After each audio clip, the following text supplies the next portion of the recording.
شروع اللہ کا نام لے کر جو بڑا مہربان نہایت رحم والا ہے۔ بے شک انسان پر زمانے میں ایک ایسا وقت بھی آ چکا ہے کہ وہ کوئی قابل ذکر چیز نہ تھا۔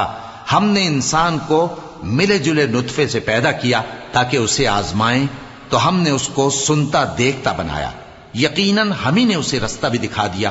اب خواہ شکر گزار ہو خواہ ناشکرا۔